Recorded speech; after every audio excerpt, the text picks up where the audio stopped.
নতুন বছরের রোডম্যাপ নিয়ে আজকে আলোচনা করব। তো নতুন বছর আসলে আমরা সবাই হ্যাপি নিউ ইয়ার পালন করার জন্য পাগল হয়ে যাই। 31st নাইট কে আমরা লাস্ট রাত মনে করি এবং নতুন বছরকে আমরা স্বাগত জানানোর জন্য বিভিন্ন আতশবাজি বা বিভিন্ন বিকট শব্দ আমরা তৈরি করি, যার ফলে আমাদের হ্যাপি নিউ ইয়ার উদযাপন হয়। কিন্তু আমরা ওই সময় ভাবি না যে পাখিদের শ্রবণ অতিরিক্ত বিকট শব্দে পাখিরা হার্ট অ্যাটাক করতে পারে। অনেক পাখি দেখা যাচ্ছে যে 31st নাইটে পরের দিন সকালে 1 তারিখে দেখা যায় যে অনেক পাখি মারা গেছে। তারপরে দেখা যাচ্ছে যে কুকুর অনেক বেশি তাদের শ্রবণ শক্তি, তারা এই বিকট শব্দে তাদের অনেক কষ্ট হয়। এই জিনিসগুলো আমরা ফিল করি না। আমরা নিজেদের হ্যাপি করার জন্য অন্যদের অন্য যেসব প্রাণী আছে তাদের হ্যাপিনেস আমরা নষ্ট করি। তো এই জিনিসটা আসলে মোটেই কাম্য নয়। সো হ্যাপি নিউ ইয়ার মানে হচ্ছে যে আপনি আপনার নতুন বছর উদযাপন করছেন, মানে আপনি আপনার নিজেকে নতুন করে কিভাবে ডেভেলপ করতে পারেন, নতুন করে নিজেকে কিভাবে সাজাতে পারেন, নতুন প্ল্যান কিভাবে করতে পারেন এবং সারা বছর কিভাবে সুন্দর ওয়েতে আগাইতে পারেন, এই জিনিসগুলো আমাদের ভাবা উচিত। আর সেলিব্রেশন বলতে অন্যকে কষ্ট দিয়ে সেলিব্রেশন করাটা উচিত না। তো নতুন বছর মানে যে 1 তারিখ থেকেই শুরু হইতে হবে বিষয়টা তা না। আপনি যদি আজকে থেকে সিদ্ধান্ত নেন যে এটাই হচ্ছে আজকে থেকে আমি আমার নিজেকে পরিবর্তন করব, তো ওইভাবে আপনি একটা রোডম্যাপ তৈরি করবেন, করে ওইভাবেই শুরু করবেন।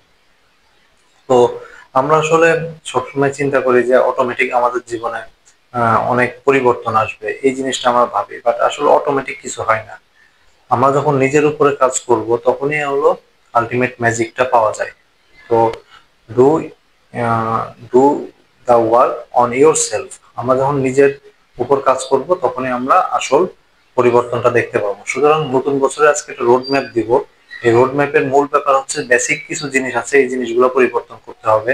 সেটা হচ্ছে যে আমাদের যে বেসিক জিনিস আছে, যেমন হচ্ছে সঠিক খাবার খাওয়া, পুষ্টিকর খাবার খাওয়া, তারপরে হচ্ছে প্রতিদিন এক্সারসাইজ করা, প্রতিদিন নামাজ 5 ওয়াক্ত পড়া, ইমোশনকে কন্ট্রোল করা, তারপরে হচ্ছে যে যে রিলেশনশিপ আছে রিলেশনশিপ গুলাকে সম্মান করা, এই জিনিসগুলো আমাদের মধ্যে ডেভেলপ করতে হবে।